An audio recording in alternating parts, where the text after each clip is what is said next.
Hello champions. चलो screen पे आ गए हम, यहाँ पर बढ़ते हैं आगे। मैंने इस कोर्स को 3 पार्ट्स में डिवाइड करके रखा है, पार्ट 1, पार्ट 2 एंड पार्ट 3। और आप देख सकते हो यहाँ पे। पार्ट 1 में क्या कवर करेंगे हम, पार्ट पर में इंस्टॉलेशन से लेके कुछ बेसिक सी चीज़ें कवर करेंगे। इसके बाद आएगा पार्ट 2।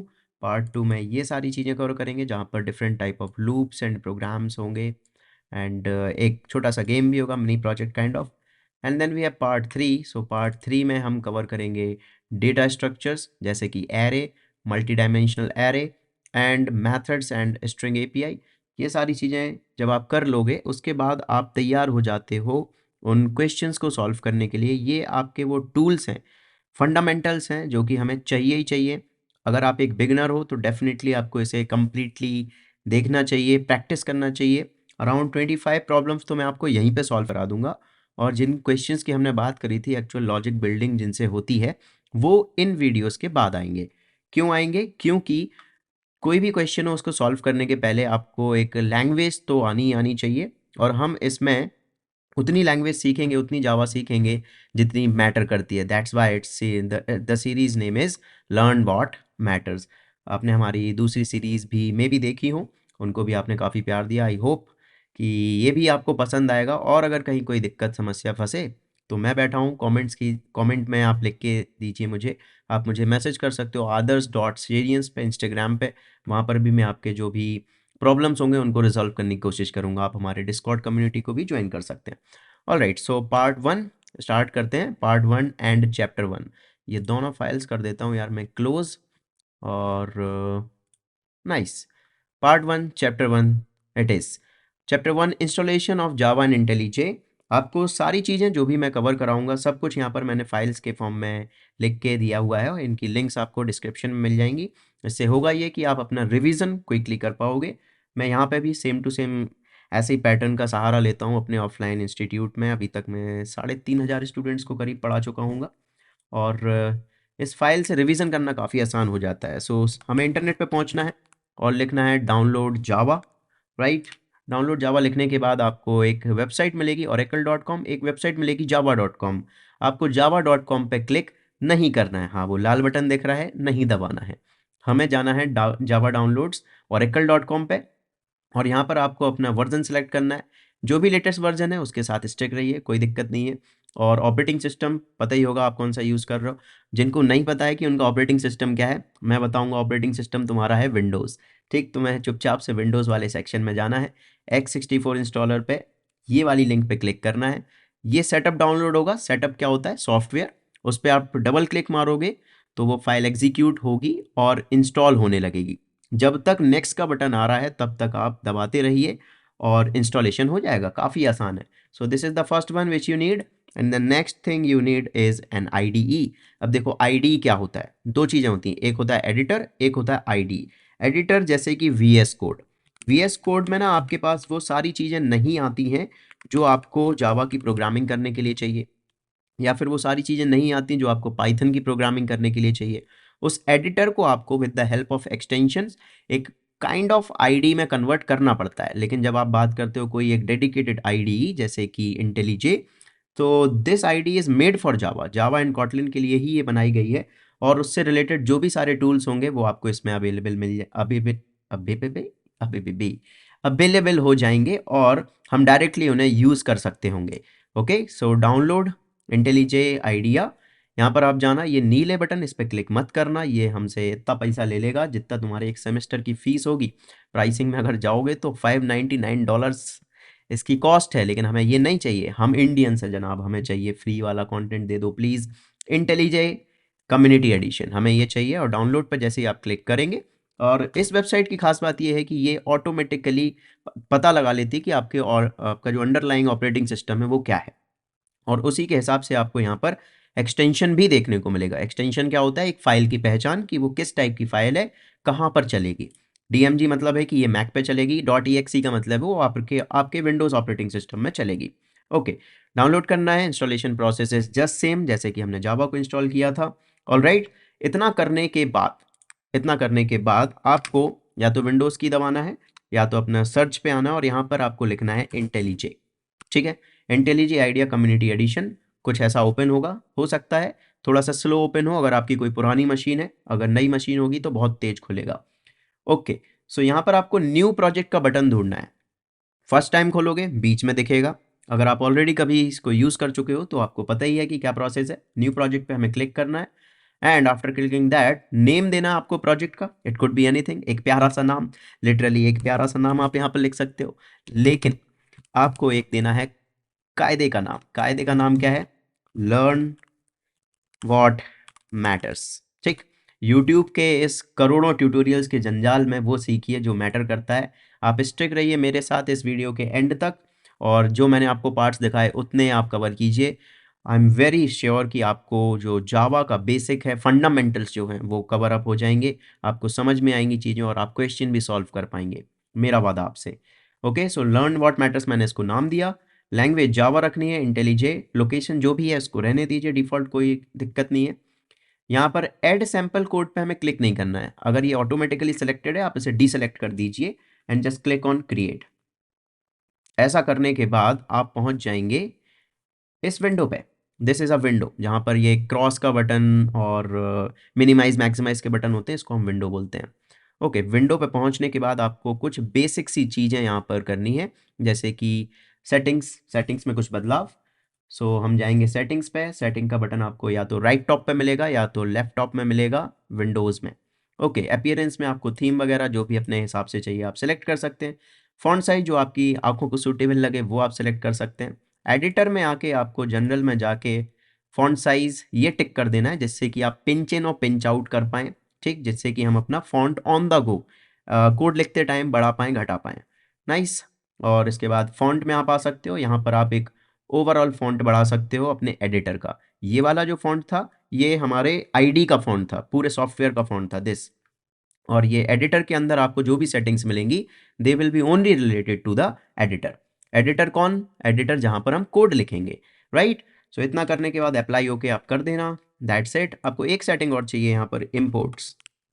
तो आपको चाहिए ये add unambiguous imports on the fly, इस पर टिक कर देना। इससे होगा क्या बाद में बताऊंगा।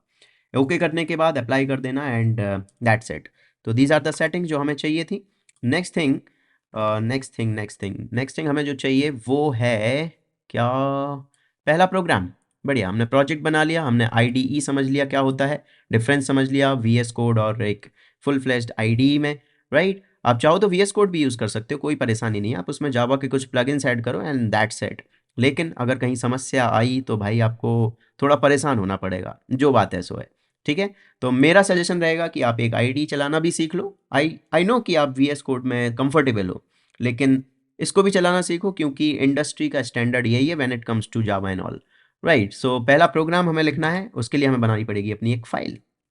फाइल बनाने के लिए हम एसआरसी जो कि होता है सोर्स, जिसका मतलब है कि जितना भी कोड है, जितना भी आप कोड लिखने वाले हो सब कुछ कहाँ होगा?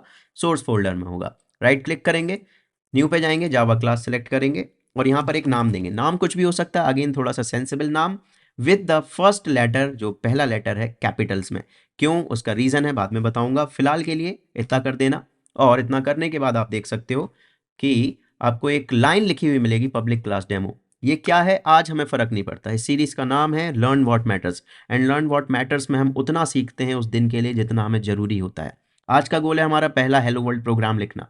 हेलो वर्ल्ड प्रोग्राम के लिए हमें कतई ज़रूरी नहीं है कि हम पब्लिक को समझें, क्लास को समझें कि क्या है ये, राइट। सो मेरे साथ आप फॉलो कीजिए। आपको लिखना है MAIN मेन, और इसको एक्सपैंड करने के लिए you can use tab button या फिर एंटर बटन, ठीक है। जैसे ही हम टैब दबाएंगे ये एक्सपैंड हो जाएगा, public static void main. Again ये वो कोड है जो डिफ़ॉल्ट कोड होता है, जो आप सी में लिखते आए हो, जो आप HTML में लिखते हो। This is called boiler plate, BOILERPLATE, boiler plate. Boiler plate क्या होता है? वो कोड जो कि मिनिमम कोड है किसी भी काम को करने के लिए, है ना, उस पर्टिकुलर लैंग्वेज में। हमें लिखना था हेलो वर्ल्ड, तो हम लिखेंगे एस आउट। जब भी हमें कुछ सिस्टम से बाहर डिस्प्ले कराना होता है, we always write system dot out dot println. हमें फ्यूचर में इनपुट्स लेने होंगे तो हम सिस्टम डॉट इन से इनपुट लेंगे, जब बाहर करना है तो system dot out. System dot out के अंदर आके आप अपना मैसेज लिख सकते हो, जैसे मैंने यहाँ पर लिखा हेलो वर्ल्ड, क्योंकि ये रीत है भाई, अगर आप प्रोग्रामिंग स्टार्ट कर रहे हो तो ये आपको लिखना कंपलसरी है, ठीक है। इसके बिना नहीं होता काम, ये हमारा गणेश पूजन है। ओके, रन करने के लिए फाइल को इन दोनों बटनों में से आप किसी को भी क्लिक करें या राइट क्लिक करके यहाँ पर जाएं रन डेमो डॉट मेन। इस बटन को हम अभी फिलहाल के लिए यूज़ नहीं करेंगे because it runs the last file. Okay, so हमें इन तीनों बटनों में से कोई सा भी यूज़ करना है, क्लिक करना है, रन हुआ, एक विंडो खुलेगी नीचे, it's not window it's section. तो ये सेक्शन खुला जहाँ पर हमारा रन से रिलेटेड जो भी आप चला रहे हो प्रोग्राम, इनपुट आउटपुट सब कुछ यहाँ मिलेगा और इसको हम इन शॉर्ट कंसोल भी बोल सकते हैं। ठीक है, सो हेलो वर्ल्ड जो मैंने वहाँ लिखा था यहाँ पर प्रिंट हो गया। Very nice. पार्ट 1 चैप्टर 2, अगला टॉपिक है कमेंट्स। कमेंट्स देखिए क्या होते हैं। कमेंट्स हम अक्सर यूज़ करते हैं चीज़ों को एक्सप्लेन करने के लिए, राइट। हम यहाँ पर वो चीज़ें लिखते हैं जो हमारे फाइल का हिस्सा तो है लेकिन कोड का हिस्सा नहीं है। समझना बात को, हम यहाँ पर कुछ भी अंट-संट लिख सकते हैं लेकिन जावा इसे इग्नोर कर देगी, राइट। कंपाइलर इसे इग्नोर कर देगा रन टाइम पर। और इनका यूज़ केसेस क्या होता है, एक्सप्लेन करने के लिए मोस्टली। जैसे कि एस आउट कैसे आया था, एस आउट आया था सिस्टम डॉट आउट किस चीज़ से आया था, एस आउट लिख के हमने क्या प्रेस किया था, हमने टैब प्रेस किया था। अगर आपको इस तरीके के कोई शॉर्ट नोट बनाने हो अपने उसी फाइल में तो आप कमेंट्स का यूज़ कर सकते हैं। सो बेसिकली ये वो पार्ट होता है जो कि इग्नोर किया जाता है जावा कंपाइलर के द्वारा लेकिन आपके फाइल का पार्ट होता है, राइट। सो आपको कभी भी कुछ इस तरीके का लिखना हो you can always use comments. देखो कमेंट्स भर भर के यूज़ होता है। मैं आपको एक एग्जांपल दिखाता हूँ जावा लाइब्रेरी का जो आपने इंस्टॉल किया है। सो जैसे ये सिस्टम कुछ है ये जावा की लाइब्रेरी से आया है, ठीक है, जो आपने जेडी के इंस्टॉल किया वहाँ से आया है। तो ये देख सकते हैं हम, ये भी एक कमेंट है, ये यहाँ पर लिखा हुआ है लेकिन ये कोड का पार्ट नहीं है, ठीक है। सो ये फाइल का पार्ट है, कोड का पार्ट नहीं है और ये एक्सप्लेनेशन के लिए यूज़ किया जाता है। This is a multi line comment. हमने जो यूज़ किया वो सिंगल लाइन कमेंट है। सिंगल लाइन कमेंट लगाने के लिए आपको कुछ इस तरीके से लिखना है डबल फॉरवर्ड स्लैश, और मल्टी लाइन कमेंट लगाने के लिए आपको लिखना है फॉरवर्ड स्लैश सितारा सितारा फॉरवर्ड स्लैश, ठीक है। इतना लिखने से हमारा मल्टी लाइन कमेंट बन जाता है। ये अंदर वाले सितारे जो हैं ये लिखना कंपलसरी नहीं है, ऑल्दो ये पैटर्न है, हाँ आप यूज़ कर सकते हो लेकिन वो कंपलसरी पार्ट नहीं है। For example if I want to make a multi-line comment, I just need to write this much, ठीक है। This is a multi-line comment. Very nice. आसान चीज़। आगे बढ़ते हैं। Next topic is variables.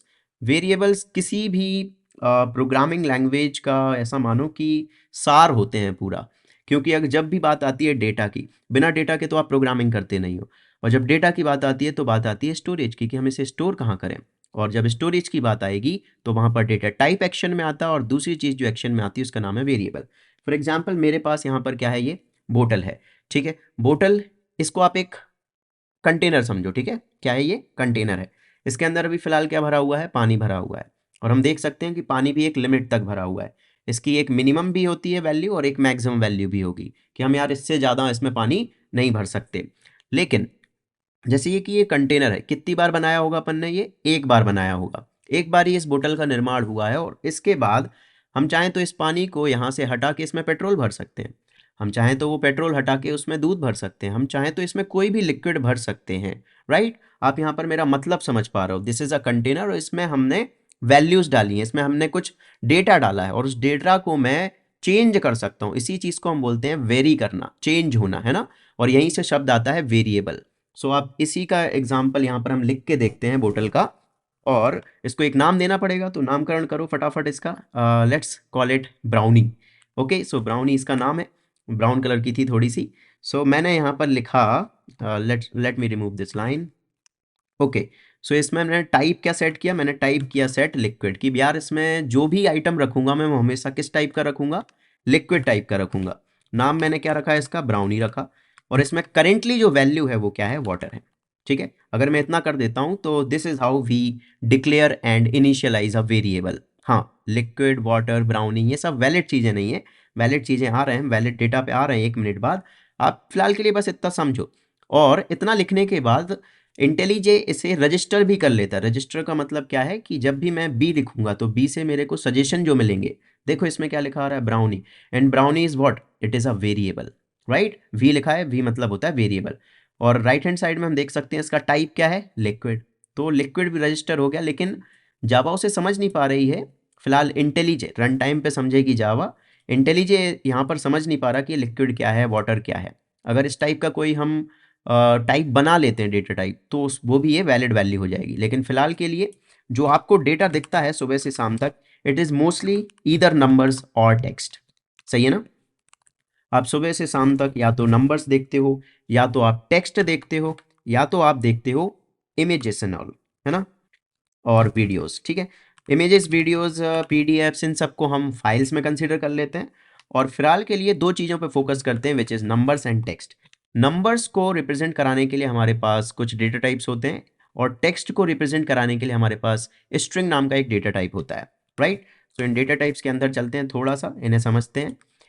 जब हमें होल नंबर्स की बात करनी हो, मतलब कि 1 2 5 10 19 20 20 करोड़, है ना, तो हमारे पास चार टाइप के डेटा टाइप्स हैं, चार कंटेनर्स हैं बेसिकली। जैसे ये बोतल थी, तो बोतल का एक पर्टिकुलर साइज है, जैसा मैंने आपको बताया था। अगर आप जावास्क्रिप्ट के बैकग्राउंड से आ रहे हो तो आपको ये चीज़ें थोड़ी सी नई लगेंगी, और अगर आपने कभी C++ थोड़ा बहुत पढ़ा हुआ है तो आप ये जानते होंगे। ऑलराइट, सो बाइट, बाइट मतलब क्या है? बाइट मतलब है एक छोटा सा कंटेनर, छोटा बॉक्स। ठीक है, अगर हम इसको अपनी डेली लाइफ से रिलेट करें तो बाइट इज दैट मग जिससे आप नहाते हो, अगर नहाते हो तो। शॉर्ट इज दैट बाल्टी जिसमें आप पानी भरते हो।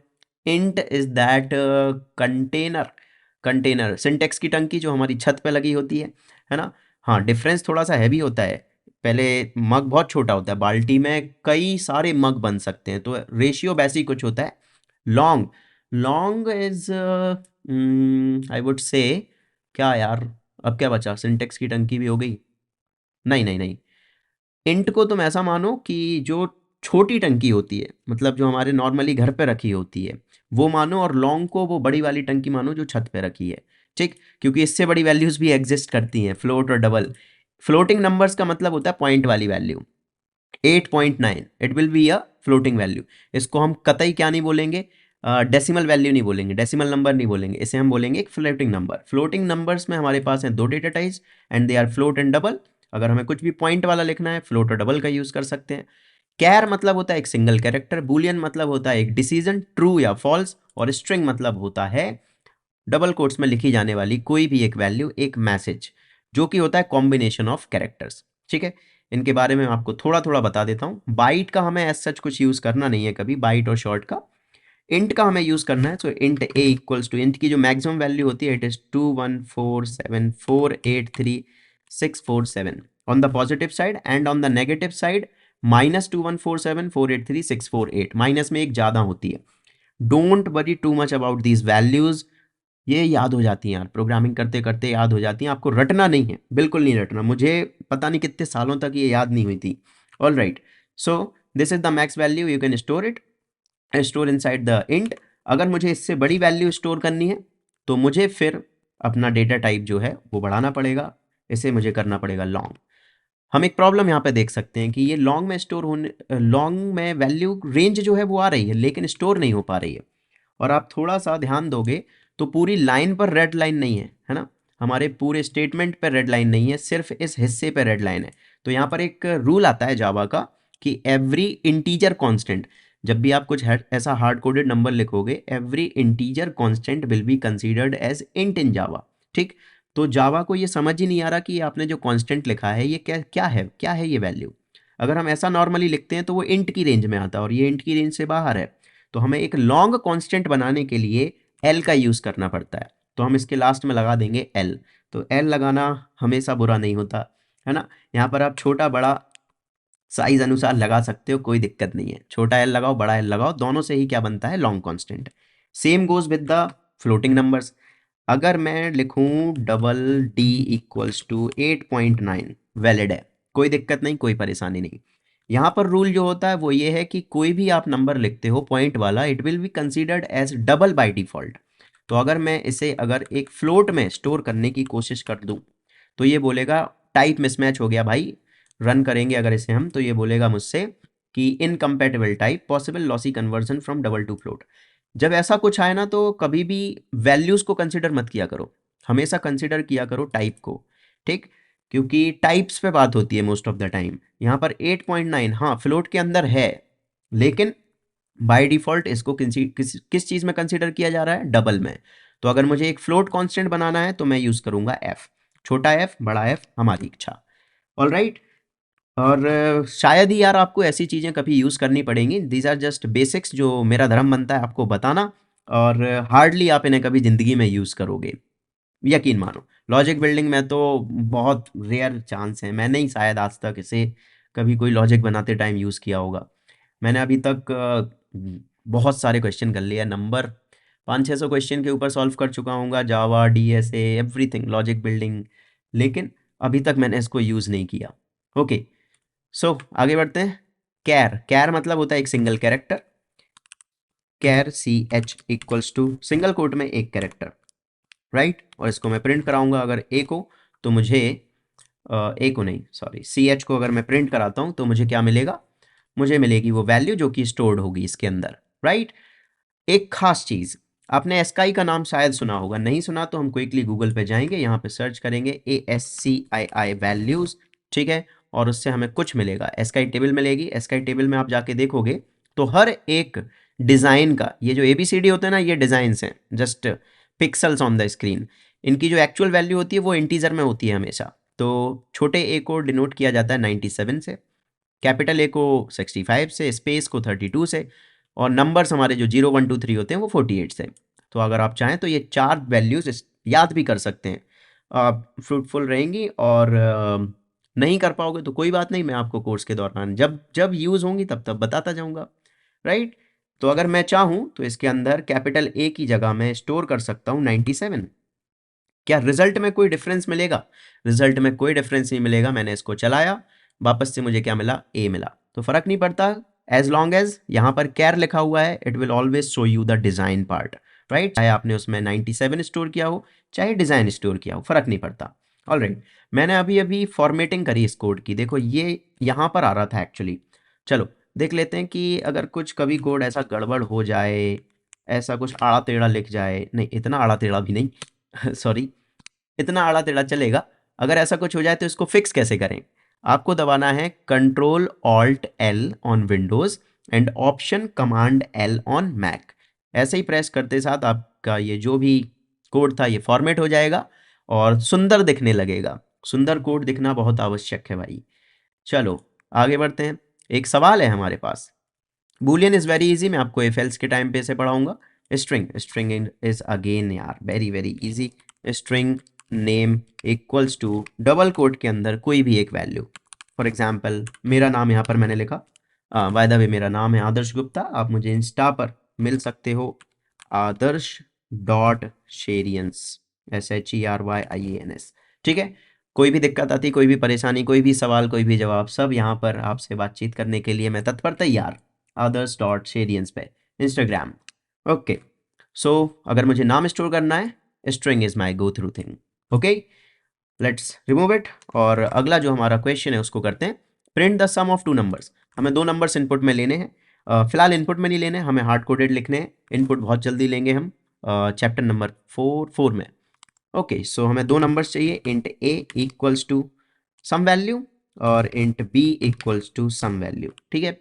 और आप चाहें तो इनको सिंगल लाइन में भी बना सकते हैं, as long as they are of same type. इसके बाद मैंने एक सम लिया, sum equals to A plus B. काफ़ी आसान, मैथमेटिक्स के आपको वेरिएबल्स में भी याद आ रहे हो। प्रोग्रामिंग इज़ दैट इजी, यकीन मानो। गणित नहीं लगती यार बहुत हाई लेवल की, लेकिन बहुत बेसिक सी एलिमेंट्री मैथमेटिक्स, वो भी अगर आपको आती है आप प्रोग्रामिंग कर लोगे। आई नो एक बार में नहीं बनती भाई, किसी को नहीं बनती, जो इसको बनती भाई वो भगवान ने उसको ना वरदान दे के भेजा है यहाँ पे, जिसको एक बार में बन जाती। मेरे को नहीं बनी थी एक बार में, 9th क्लास में लिटरली मैं मूड धर के यार रोया हूँ, है ना। मूड मतलब ये सिर, बहुत प्रॉब्लम हो जाती थी, समझ नहीं आता था क्यों हो रहा है। Repetition, repetition is the key. एक बार, दो बार, तीन बार, चौथी बार में तो साला समझ में आएगा ही यार, कहाँ जाएगा, है ना। इतने गए गुजरे भी नहीं है अपन। तो मैंने सम को यहाँ पर प्रिंट कराया, रन करा, और मुझे मिलेगा 9 और 7 का सम, वेरी इजी। लेकिन अभी मुझे यार कुछ खास समझ नहीं आया कि ये सम है क्या, ये 16 क्यों प्रिंट हुआ, कौन है ये 16। तो इसको थोड़ा सा इंटरेक्टिव बनाने के लिए I can say sum equals to plus sum. So this is how we can combine a message as well as the value. Okay, so इस प्लस ऑपरेटर से आप मल्टीपल वैल्यूज को कंबाइन कर सकते हैं। अगर मैं ऐसा करूंगा तो मुझे मिलेगा सम इक्वल्स टू 16। अब आप बोलोगे यार ये सम जो आपने बनाया है डायरेक्ट यहीं लिख दो ए प्लस बी, क्या ऐसा नहीं कर सकते भैया? अरे भाई क्यों नहीं कर सकते, क्यों नहीं कर सकते? देखो ये किया मैंने यहाँ से कट और यहाँ से ये हटाया, और यहाँ पे जाके कर दिया पेस्ट, ठीक है, पेस्ट। रन करूंगा, एग्जैक्ट सेम आउटपुट तो नहीं आएगा, लेकिन अपन रीजन समझेंगे क्यों नहीं आया। जब हमने लिखा सम इक्वल्स टू 7 + 9, लेकिन यहाँ पर प्रिंट क्या हुआ 79, क्यों हुआ बड़े भाई? क्योंकि यार प्रायोरिटी इस पे नहीं गई, left to right plus operator को सॉल्व किया गया, और स्ट्रिंग में जब आप कुछ भी जोड़ते हो तो वो स्ट्रिंग के अंदर चला जाता है, उससे चिपक जाता है, ठीक है। तो पहले सम इक्वल्स टू क्या बना 7, और फिर उसके साथ 9 भी जुड़ गया। अगर हमें ये फिक्स करना है तो हमें इसे प्रायोरिटाइज करना पड़ेगा, प्रायोरिटी देनी पड़ेगी with the help of brackets, BODMAS rule, very simple यार। रन करेंगे, we will get our desired output. Nice. Chapter number 3, case sensitivity. समझते हैं केस सेंसिटिविटी क्या होता है। केस सेंसिटिविटी का मतलब है कि अगर कोई वर्ड आपने कैपिटल्स में लिख दिया तो उसका एक अलग मतलब होगा, और अगर आपने उसे स्मॉल केस में लिखा तो एक अलग मतलब होगा। For example, int A and int A, these two are two different variables. Capital A की एक अपनी अलग वैल्यू है, स्मॉल ए की अपनी एक अलग वैल्यू है। This is called case sensitivity. जो बड़े में लिखा वो बड़े में लिखना पड़ेगा, जो छोटे में लिखा मैंने वो आपको भी छोटे में लिखना पड़ेगा। अगर आप मिक्स करोगे तो नहीं चलेगा, जावा को समझ नहीं आता। This is called case sensitivity. Next thing we have is variables. ना ना ना ना ना, इसको स्क्रॉल कर लेते हैं। केसेस, केसेस क्या होते हैं? अभी आपने सुना कि अपर केस, लोअर केस, है ना, ये इंग्लिश के केसेस होते हैं, लेकिन प्रोग्रामर्स जो हमारे हैं ना, उन्हें इतने में ना फर्क नहीं पड़ा। वो कहते हैं हमारा काम नहीं चल रहा है इतने में, तो हमें कुछ आप डिफरेंट दो। तो उन्होंने कुछ केसेस बनाए, जैसे कि पास्कल केस। पास्कल केस में ना हर वर्ड, पास्कल केस कुछ ऐसा लिखा जाता है, हर वर्ड का पहला लेटर कैपिटल होता है। कैमल केस में पहले वर्ड का पहला लेटर छोटा होता है, और पूरा वर्ड इवन छोटा होता है, और इसके बाद जितने भी वर्ड्स होते हैं सारे वर्ड्स का पहला लेटर कैपिटल होता है, ठीक है। कंफ्यूज नहीं करना, दोबारा सुनो दोबारा सुनो। पास्कल केस में जितने भी वर्ड लिखे, अब तुम सोच रहे होगे यार ये क्या क्या चुतिया आप है, ऐसा ही लिख लो ना यार। अगर हमें मल्टीपल वर्ड्स लिखने ही हैं, फॉर एग्जाम्पल हमें कोई एक वेरिएबल बनाना है, स्ट्रिंग यूज़र का नाम, तो कुछ ऐसे दे दो ना, यूज़र का नाम। कोई दिक्कत है क्या? हाँ बड़े भाई दिक्कत है, दिक्कत है। इसीलिए तो आप टोकन का नाम इस तरीके से नहीं दे सकते। Token can not contain spaces. Token कौन है? कोई भी एक वैलिड वैल्यू, इन सबको हम आइडेंटिफायर बोलते हैं। Let's use a better word. Identifiers का नाम आप इस तरीके से नहीं दे सकते, आप उसमें स्पेस नहीं डाल सकते। तो आपके पास कुछ ऑप्शंस निकल के आते हैं, आप अंडरस्कोर से उसे कनेक्ट कर सकते हो। यस, आप ये कर सकते हो, लेकिन जावा बोलती है कि ये वाला मत करो, ये पाइथन में यूज होता है, हमारा वाला तो अलग चलेगा। अगर आपको वेरिएबल्स का नाम बनाना है तो आप इसे कैमल केस में दो। कैमल केस में यूजर मैंने कंप्लीटली छोटा लिखा है, का और नाम का पहला लेटर कैपिटल लिखा है। This is called camel case.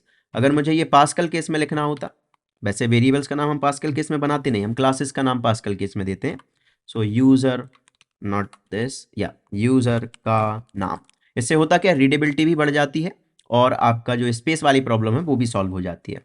Okay, सो अगर हम कभी क्लास बनाएंगे, अब आपको याद आ रहा होगा कि मैंने क्यों क्लास का नाम कैपिटल से स्टार्ट करने के लिए बोला था, क्योंकि वो पास्कल केस में दिया जाता है। Identification, general identification. Camel case, variable and method name. Method क्या होता है हम फ्यूचर में देखेंगे। गेम ऑफ ब्रैकेट समझो फटाफट। हमारे पास इस कीबोर्ड पे लगभग लगभग लगभग क्या यार, मैंने इतने सारे साल बिता लिए प्रोग्रामिंग में, इन 4 तरीके के ब्रैकेट के अलावा 5वां नहीं देखा मैंने, ठीक है। सो 4 टाइप के ब्रैकेट्स हैं हमारे पास। पैरेंथेसिस, जो कि बनाना ब्रैकेट्स होते हैं, इनको हम मेथड्स बोलते हैं, मेथड को आइडेंटिफाई करते हैं प्रोग्रामिंग में इससे हम। कर्ली ब्रैकेट मतलब होता है स्कोप या फिर बॉडी। स्क्वायर ब्रैकेट मतलब होता है एरे, और एंगुलर ब्रैकेट मतलब होता है generics. This last one is specific to Java, हो सकता है दूसरी लैंग्वेज में इसका कोई और सेंस बनता हो। ऑलराइट, बाकी ये 3 तो आपको लगभग हर प्रोग्रामिंग लैंग्वेज में सेम ही दिखेंगे। इस प्रोग्रामिंग में इस प्रोग्राम में कुछ है क्या ऐसा जो हम आइडेंटिफाई कर सकें? डेफिनेटली। कोई भी वर्ड जो एक कैपिटल लेटर से स्टार्ट हो रहा है आप उसको क्लास बोलेंगे, जैसे कि डेमो, जैसे कि स्ट्रिंग, जैसे कि हमने एस आउट लिखा था, एस आउट में सिस्टम था। दिस ऑल आर क्लासेस, ठीक है। क्या होती है वो बात की बात, लेकिन अभी आइडेंटिफिकेशन करो। लर्न व्हाट मैटर्स, जितने की ज़रूरत हो उतना सीखते चलो, आउटपुट प्रोड्यूस करो, फिर सीखो, फिर आउटपुट प्रोड्यूस करो, दैट्स इट। ओके, हमें मैथड्स पहचानने में क्या लग रहा है? मेथड्स को जानने के लिए हमें लगेगा पैरेंथेसिस, और साथ ही साथ उसका नाम होना चाहिए कैमल केस में। देखो ये मेन लिखा हुआ है, और इसके बाद लिखा हुआ है क्या, ये ब्रैकेट्स, ठीक है। तो मेन यहाँ पे क्या है, एक मेथड है। Same goes with the print ln. Print ln देखो आप, मेथड है कि नहीं है? कैमल केस में लिखा हुआ, ब्रैकेट्स भी लगे हैं, बढ़िया। बॉडी स्कोप को कैसे आइडेंटिफाई करते हैं, ये करली ब्रैकेट्स। बॉडीज हमेशा ये पेयर में चलेंगी, ठीक है। लगभग नहीं यार, सारे ही ब्रैकेट्स जो होते हैं वो पेयर में चलते हैं, जितने खुलेंगे उतने ही बंद होंगे। सेम एज जितने इंसान पैदा हुए हैं उनका मरना तय है, अनटिल अनलेस आप अश्वत्थामा ना हो, Ashwatthama. Okay, so this is body. ये लास्ट, ये वाली बॉडी किसकी है, क्लास डेमो की, और ये वाली बॉडी किसकी है, मेन मेथड की, right. Very easy to identify. Last one is array, array, this is array. तो यहाँ पर ARGS जो है वो एक वेरिएबल है क्योंकि वो कैमल में लिखा हुआ है, और ये करेक्ट कर लेते हैं हम। यूज़र का नाम भी अब क्या है, एक वेरिएबल है, और ARGS एक नॉर्मल वेरिएबल नहीं है, एक एरे टाइप का वेरिएबल है, आप इसको फिलहाल के लिए ये बोल सकते हो, ठीक है। और स्ट्रिंग क्या है हमारी, क्लास भी है और एक डेटा टाइप भी है।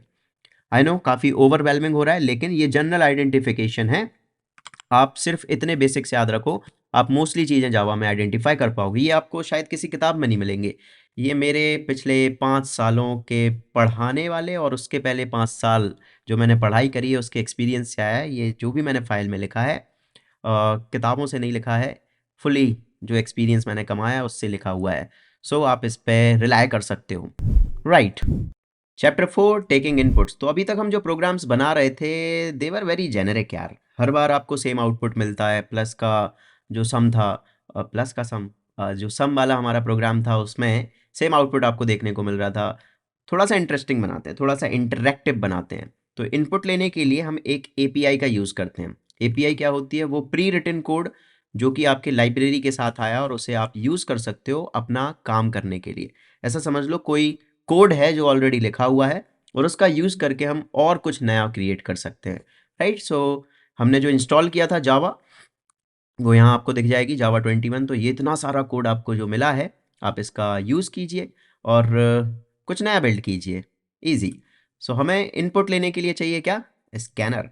और स्कैनर बनाने के लिए हम 3 स्टेप की ये जो प्रोसेस होती है उसको करेंगे। पहला है इंपोर्ट करना, ठीक है, इंपोर्ट java.util.scanner।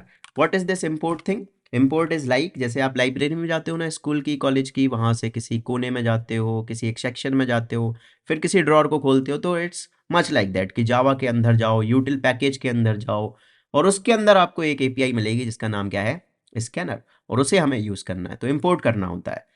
मैंने आपको याद है, आप एक फीचर चालू करवाया था ऑटो इंपोर्ट्स का, है ना। अगर मैं ये लाइन नहीं भी लिखता हूँ यहाँ पे, अगर मैं ये लाइन नहीं लिखता हूँ और डायरेक्टली अगर स्कैनर को यूज़ करना स्टार्ट कर देता हूँ लाइक दिस और एंटर हिट करूँगा, आप देखो वो ऑटोमेटिकली लाइन ऐड हो गई। So this is called add unambiguous imports on the fly. Program करते करते, कोड लिखते लिखते आपके इंपोर्ट्स भी ऐड हो जाएंगे। Scanner SC equal to new scanner.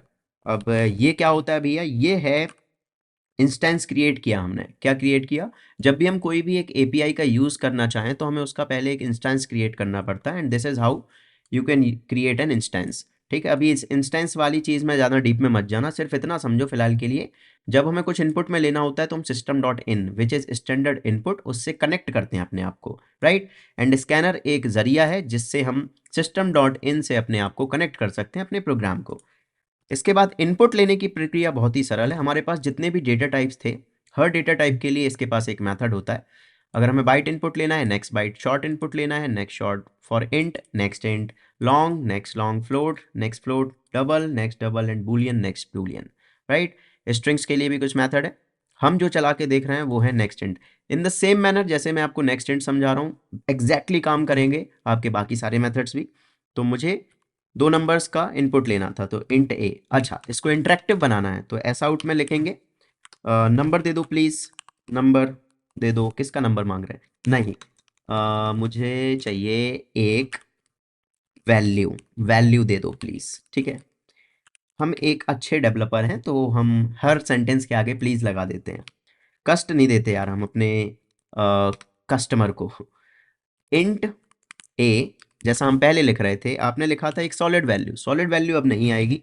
यहाँ पर हमें SC का यूज़ करते हुए लिखना है SC डॉट नेक्स्ट इंट, ठीक है। Next int is the method जिससे हम इंटीजर का इनपुट लेंगे, इंट का इनपुट लेंगे। इन द सेम मैनर मैं एक और नंबर लूंगा, ऐसा आउट लगाऊंगा, फिर से बोलूंगा एक और दे दो प्लीज़, एक और वैल्यू दे दो, प्लीज़। और इसके आगे हम लिखेंगे INTB equals to SC dot next int, that's it. बढ़िया। और जैसा पहले लिख रहे थे, सम इक्वल्स टू ब्रैकेट लगा के A प्लस बी। बढ़िया।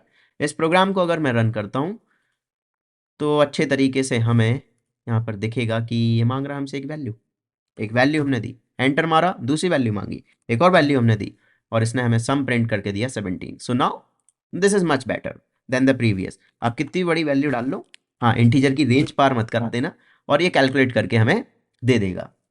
आप प्लस की जगह मल्टीप्लाई यूज कर सकते हो, डिवीजन, कुछ भी यूज कर सकते हो। ऑपरेटर्स हम बहुत जल्दी पढ़ेंगे। So this is how you can take inputs of int values and इसके अगल बगल जितनी भी लिखी हैं उन सारे वैल्यूज का इनपुट हम ले सकते हैं। Next thing is reading string data using next line and next. अगर हमें पूरी लाइन रीड करनी है, मैं कुछ भी लिखूं, सब कुछ रीड करना है, तो नेक्स्ट लाइन, ठीक है, कैसे करेंगे? String s equals to SC dot next line के लिए आपने ध्यान दिया, मैंने N लिखा, L लिखा और टैब प्रेस किया। ऑटो कंप्लीट फीचर का यूज़ कीजिए, आपकी टाइपिंग फास्ट हो जाती है। और एस आउट में मैंने लिखा कि इनपुट में आया है इक्वल्स टू प्लस एस में हमने जो कुछ भी लिखा होगा वो सब कुछ हमें प्रिंट होते हुए दिखेगा। मैंने टाइप किया और भाई क्या हालचाल, ठीक है, और भाई क्या हालचाल। और आप देख सकते हो कि एस में क्या इनपुट में आया, और भाई क्या हालचाल। बढ़िया, नाइस। अब होता है एक नेक्स्ट अगर मैं यहाँ पर लगाता हूँ तो नेक्स्ट का मतलब होता है पहला टोकन बोले तो कौन? एक शब्द फॉलोड बाय स्पेस, ठीक है, एक स्ट्रिंग का शब्द और फॉलोड बाय स्पेस, बेसिकली एक वर्ड को पिक करता है। राइट क्लिक किया मैंने और फिर से वही टाइप किया, और भाई क्या हाल चाल, रन किया, और क्या मिला हमें? और मिला। बात समझ आ रही है आपके? एक टोकन पिक करता है ये। अगर पूरी लाइन उठानी है तो नेक्स्ट लाइन, अगर एक वैल्यू उठानी है तो और नेक्स्ट। मैं प्रूफ करके दिखा सकता हूं। अगर मैं यहां पर बचा हुआ, देखो अपन ने टाइप क्या किया था, और भाई क्या हालचाल, हमने पिक क्या किया, और, तो ये सब कुछ तो कहीं रखा होगा ना, किसी एरिया में रखा होगा। जिस एरिया में रखा होता है उसका नाम बफर है।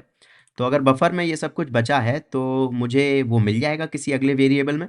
बचा बचा हुआ, ठीक, बचा हुआ मैंने इसमें उठाया एस सी डॉट नेक्स्ट लाइन से, बची हुई लाइन हमने उठाई एस सी डॉट नेक्स्ट लाइन से, रन किया, और मैंने यहाँ पर वही टाइप किया, टाइप नहीं किया, पेस्ट कर दिया, एंटर मारा, और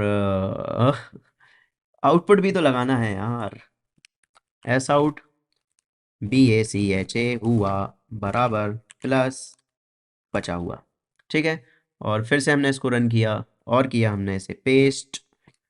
इनपुट में क्या आया? और बचा हुआ भाई क्या हालचाल, और इसके साथ स्पेस भी आया होगा, देखो फ्री फोकट का एक स्पेस भी है। कुछ भी लूज नहीं होता, कोई भी डेटा तुम्हारा लूज नहीं होगा, राइट। सो स्ट्रिंग का इनपुट सीख लिया हमने। नेक्स्ट थिंग इज कैरेक्टर्स का इनपुट लेना। कैरेक्टर्स का इनपुट लेना इज वेरी इजी। पहले स्ट्रिंग समझो, स्ट्रिंग कैसे काम करती है। जब भी कोई स्ट्रिंग इस तरीके से लिखी होती है तो इसमें जो इसका पहला कैरेक्टर होता है विच इज एच, ये बोला जाता है जीरोथ कैरेक्टर। ये होता है फर्स्ट कैरेक्टर, ये सेकंड कैरेक्टर, ये थर्ड और ये फोर्थ। कंप्यूटर की गिनती होती है शुरू कहाँ से? जीरो से। तो आप जब भी कोई भी इंडेक्सिंग या गिनती शुरू करेंगे, किसी भी चीज़ को गिनना शुरू करेंगे कंप्यूटर में, कंप्यूटर की भाषा में, तो आप उसे जीरो से गिनेंगे। This is zero, this is one. तो मैं क्या कर सकता हूँ, स्ट्रिंग में से एक कैरेक्टर खींच सकता हूँ, because string is made up of what? Characters. Exactly. अगर मुझे कैरेक्टर चाहिए, मैं लिखूंगा char c h equals to s C dot next line. आप नेक्स्ट लाइन का भी यूज कर सकते हो, नेक्स्ट का भी यूज कर सकते हैं, कुछ भी यूज करें, हमें सिर्फ जीरोथ कैरेक्टर को बाहर निकालना है। जीरोथ कैरेक्टर निकालने के लिए हमें लिखना होता है character eight index number what? Zero. तो मैंने बोला भाई जीरोथ इंडेक्स पे जो कुछ भी है मुझे वो निकाल के दे दो, और कहाँ स्टोर कर दो? कैर सी एच के अंदर स्टोर कर दो। इनपुट आया है या नहीं वो हमें सी एच में प्रिंट करा के देखना पड़ेगा। तो अगर मैं अब कायदे से एक कैरेक्टर इनपुट में देता हूं तो भी बढ़िया, कोई दिक्कत नहीं। अगर मैं ABCD टाइप करता हूं तो भी कोई दिक्कत नहीं, ए ही पिक होगा, बाकी BCD अभी भी बफर में पड़ा होगा, आप उसे पिक कर सकते हो with the help of next line, आपको वो प्रूव होते हुए भी दिख जाएगा। अगर मैंने कुछ और लंबा सा टाइप कर दिया, अगेन फर्क नहीं पड़ता, कितना भी लंबा टाइप करो, सिर्फ आपने क्या उठाया है? Zeroth character. बाकी सब कुछ अभी कहाँ पर पड़ा होगा? Sorry, I am taking my words back. इसके आगे अगर आप नेक्स्ट लाइन लगाओगे तो आपको बचा हुआ नहीं मिलेगा, क्योंकि हमने ऑलरेडी नेक्स्ट लाइन से उठाया है। सॉरी, सो हम उठा रहे हैं सब कुछ, लेकिन उसमें से पिक कितना कर रहे हैं, सिर्फ 0th कैरेक्टर, और उसे सेव कर ले रहे हैं CH के अंदर। बाकी सब कुछ आपके मेमोरी में कहीं घूमता रहेगा और उसे मेमोरी से थोड़ी देर बाद बाहर फेंक दिया जाएगा by the process of garbage collection, right. Okay, so I hope आपको ये समझ आ गया है। नेक्स्ट इज एक प्रोग्राम है, accept two numbers and swap their values using the third variable. ठीक है, पार्ट 2 भी बनता है इसका कि हम इसे बिना थर्ड वेरिएबल के यूज़ करें। अगर ये आपको आता है सॉल्यूशन तो आप थोड़े से कूल बन जाते हो, है ना। नहीं आता है तो आप गूगल कर लो, मिल जाएगा। लेकिन हमें ये यूज़ नहीं करना है, because there is a limitation कि ये सिर्फ नंबर्स पे काम करता है। तो हमें कूल नहीं बनना, हमें कूलर नहीं बनना, हमें फ्रीज नहीं होना है, हमें एक नॉर्मल इंसान रहना है और थर्ड वेरिएबल का यूज़ करते हुए अपने नंबर्स को स्वैप कराना है। तो हमारे पास 2 नंबर्स हैं, स्कैनर की हमें कोई ज़रूरत नहीं है यहाँ पे। INT A, उसके अंदर कोई एक वैल्यू, B उसके अंदर कोई एक वैल्यू, लेट्स से 6, और जब मैं इसे प्रिंट कराऊं, मैं बोलूं कि A बराबर, तो पता है क्या प्रिंट होना चाहिए, 6। हाँ, हमें कुछ बीच में ऐसा लॉजिक लिखना है कि जब मैं लिखूं A बराबर तो मुझे 6 मिले, और जब मैं लिखूं B बराबर तो मुझे मिले 9। ठीक है, और हम लिखेंगे ऐसा कुछ logic. Swapping is a very very powerful technique which we use across many programs, बहुत वाइडली यूज़ होता है। तो लॉजिक लिखते हैं थर्ड वेरिएबल की हेल्प से, और उसके लिए हमारे पास है दिस बोर्ड। हमारे A वेरिएबल में क्या है 9, B वेरिएबल में क्या है 6, और हम अगर एक तीसरे वेरिएबल की हेल्प से इसे सॉल्व करें तो ये कैसा दिखेगा। एक टेम्परेरी हम बनाएंगे पहले, टेम्परेरी वेरिएबल, जिसके अंदर हम कुछ ऐसा कोड लिखेंगे। हम बोलेंगे temporary equals to A equals to B और B इक्वल्स टू T। ये बहुत सीधा सीधा है, मैं बता रहा हूँ, जो ट्रिक तो मैं बता रहा हूँ ना, मज़ा आ जाएगा। यहाँ पे जेड बनता है, ये इलेक्ट्रिसिटी वाला झटका लगता है ऐसा। आपने जो यहाँ लिखा वही आप आगे लिखेंगे, यहाँ जो लिखा आप वही आगे लिखेंगे। अगर आप ऐसा पैटर्न लिख लेते हो तो आप कभी भी इसमें गलत नहीं होगे। अगेन एक बार फिर से लिख के दिखा रहा हूँ, T equals to B equals to A and A equals to T।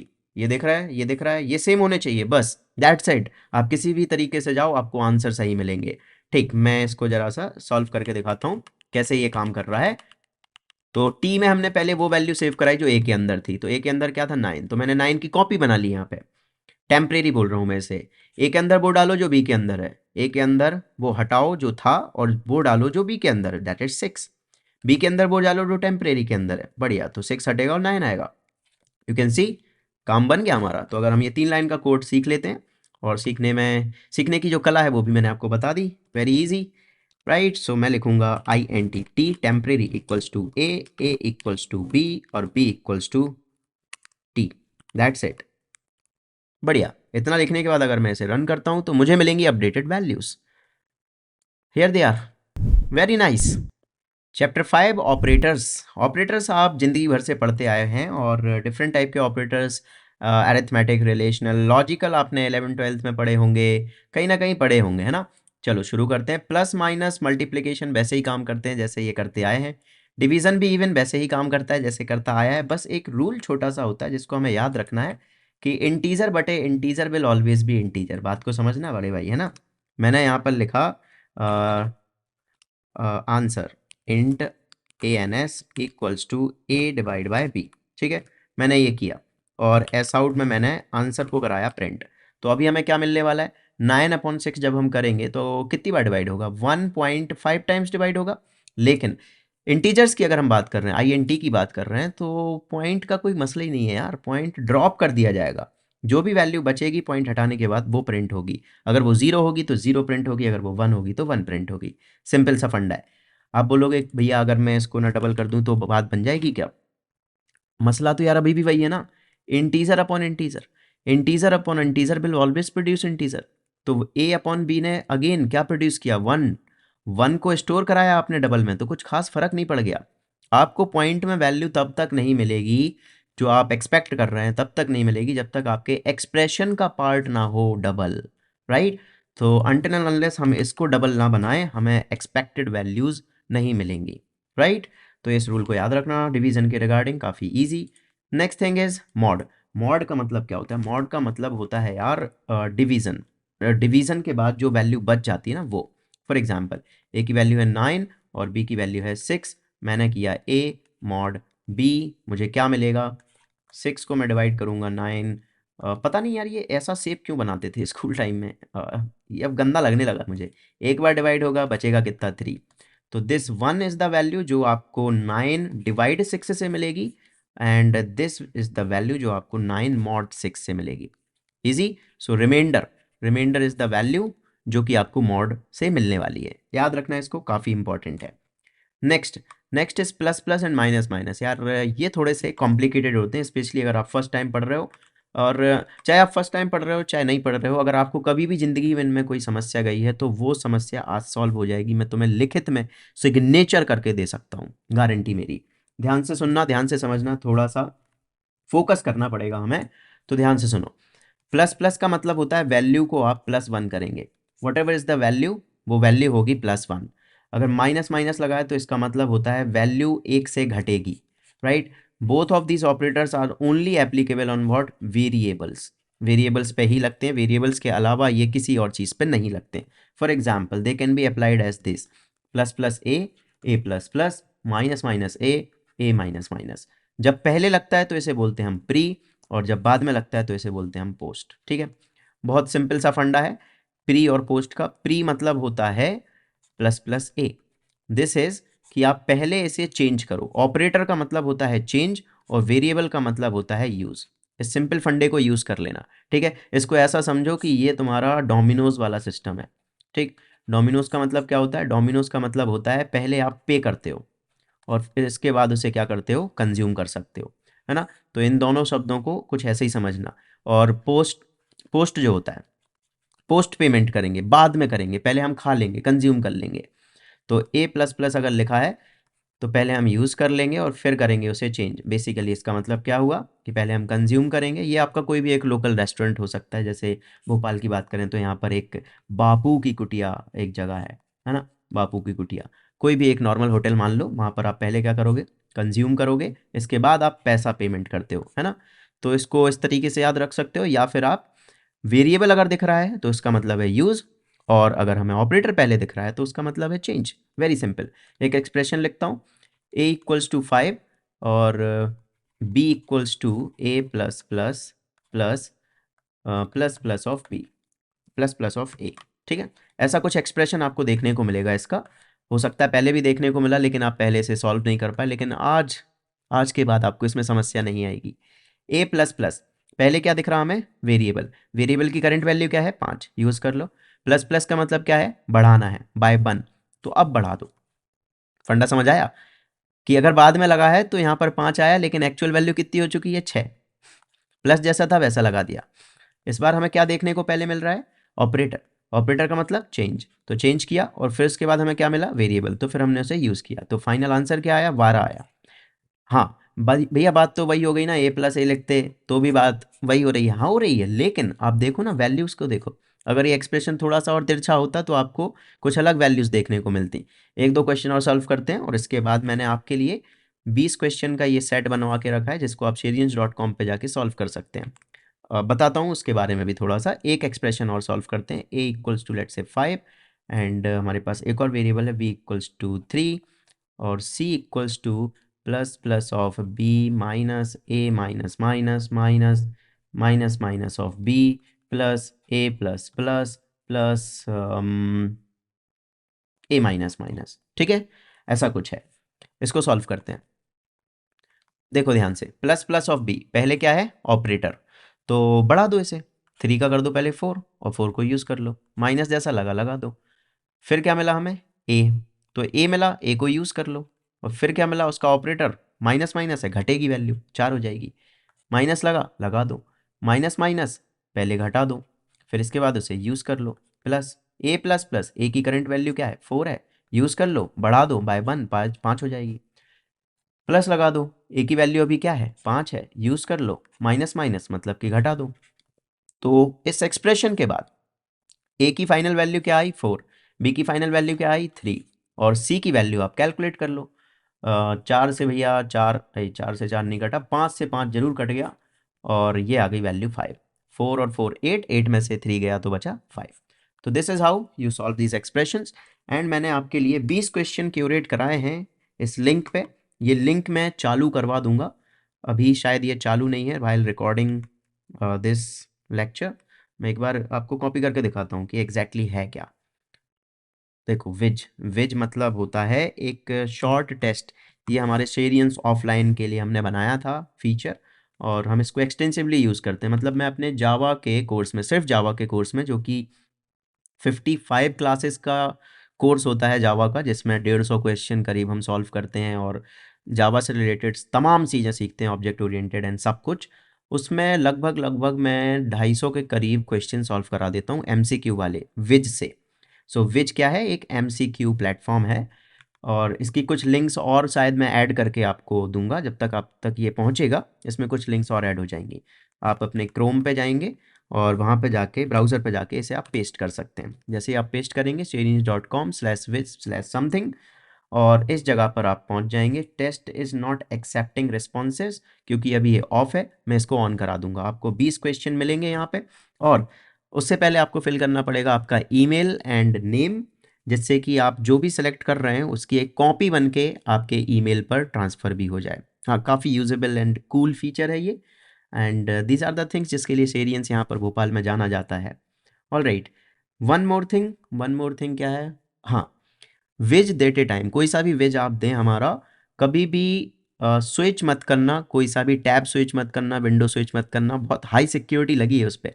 क्या होता था शुरुआत में स्टूडेंट्स विज विज क्योंकि उन्हें लगता था अरे बहुत बड़ा पेपर है, अरे यार सेल्फ सेल्फ कॉन्फिडेंस बिल्ड करने के लिए है यार ये चीज़ें। तो वो क्या करते थे, चीटिंग करने के लिए दौड़ते थे। हमने सारे फीचर्स ऑफ करा दिए, आप इस पर कुछ नहीं कर सकते। आपने जहाँ एक स्विच मारा ऑटोमेटिकली टेस्ट हो जाता है सबमिट। सो प्लीज़ ऐसा ना करें अगर आपको रिजल्ट चाहिए। राइट, आगे बढ़ते हैं। रिलेशनल ऑपरेटर, रिलेशनल ऑपरेटर का मतलब होता है less than, greater than, less than, equal to, greater than, equals to, double equals to and not equals to. Double equal to का मीन्स है कंपैरिजन, और ये सारे वैल्यूज को कंपेयर करने के लिए यूज होते हैं। हम इसको पढ़ेंगे कंट्रोल फ्लो में। Next thing is logical and. And operator, देखो इसको याद रखने का बहुत सरल उपाय मैं तुम्हें बता रहा हूँ। देखो एंड ऑपरेटर को मैं बोलता हूँ यार ये है आपका गोआ ऑपरेटर। क्या है? गोआ ऑपरेटर। और जो और ऑपरेटर है वो है अपना चाय ऑपरेटर। ठीक भाई, एक दोस्त है ए, एक दोस्त है बी, और दोनों आपस में घनिष्ठ मित्र हैं। अगर किसी को भी चाय पीनी हुई तो चाय पीने कितने लोग जाएंगे? ऑब्वियस सी बात है, दोनों जाएंगे। ए ने बोला चाय पीनी है, बी ने बोला नहीं पीनी है, तो भी आप चाय पीने जाओगे। ए ने बोला चाय पीनी है, बी ने बोला चाय पीनी है, तो भी आप क्या करोगे? चाय पीने जाओगे। ए ने बोला चाय नहीं पीनी, बी ने बोला चाय पीनी है, तो भी आप चाय पीने जाओगे, दोनों लोग जाओगे। जब दोनों ने मना किया तो आखिर में आप चाय पीने नहीं जाओगे। ठीक है, गोवा operator same to same, a और बी घनिष्ठ मित्र हैं। ए बोल रहा कि हम गोवा, मेरी तरफ से भाई ओके है गोवा, बी बोल रहा मैं नहीं जा पाऊंगा, तो भाई दोनों ही भाई नहीं जाएंगे। ए बोल रहा है मैं जाऊंगा, बी बोल रहा है मैं भी जाऊंगा, तो भाई दोनों ही जाएंगे। ए बोल रहा है कि मैं नहीं जा पाऊंगा, बी बोल रहा है मैं जाऊंगा, दोनों नहीं जा पाएंगे। और जब दोनों के घर से मनाही हो गई है तो कोई भी नहीं जा पाएगा। राइट, सो यहाँ पर जब तक सारी कंडीशंस ट्रू ना दे दें फाइनल आंसर ट्रू नहीं होता। और यहाँ पर एटलीस्ट एक कंडीशन ने भी अगर हमें ट्रू दे दिया तो फाइनल आंसर ट्रू होता है। तीसरा होता है इन्वर्टर, विच इज़ ट्रू का फॉल्स कर देना और फॉल्स का ट्रू कर देना। हम इस पर देखेंगे, बात करेंगे, चर्चा करेंगे इफ एल्स वाले सेक्शन में। Right, last thing, precedence table. You can always search it on Google. आप यहाँ पर जाइए, सर्च कीजिए precedence table, precedence of operators in Java, इतना सर्च कीजिए, आपको कुछ वेबसाइट्स मिलेंगी। किसी भी वेबसाइट को आप खोल के देखिए, बस इस वेबसाइट को मत खोलना, oracle.com। इस पे यार जावा का बहुत गंदे तरीके से डॉक्यूमेंटेशन दिया गया है, मतलब बहुत पतन किया गया है। हाँ, इन्होंने ही बनाई है जावा, लेकिन डॉक्यूमेंटेशन थोड़ा बेहतर हो सकता है यार oracle। आपको जाना है इनमें से कोई एक वेबसाइट पे, लेट्स से दिस प्रोग्रामेज। बढ़िया, ये देखो कितना अच्छा यूआई है। तो ये रही वो टेबल, और आपको यहाँ पर बाकी सारे ऑपरेटर्स भी मिल जाएंगे जो जावा में सपोर्ट होते हैं। मैंने आपको बोला था कि post fix and pre fix, इनके इंक्रीमेंट डिक्रीमेंट के रिगार्डिंग कोई भी प्रेसिडेंस आपको फॉलो नहीं करना, लेफ्ट टू राइट सॉल्व करना है, सिंपल। बाकी बाकी सबका प्रेसिडेंस जो है वो यहाँ पर दिया गया है। जो आपको ऑपरेटर समझ नहीं आ रहे हैं, they are bit wise operators, and may be हम उन्हें फ्यूचर में शायद कवर करेंगे, फिलहाल हमें उनकी ज़रूरत नहीं है। Right, okay.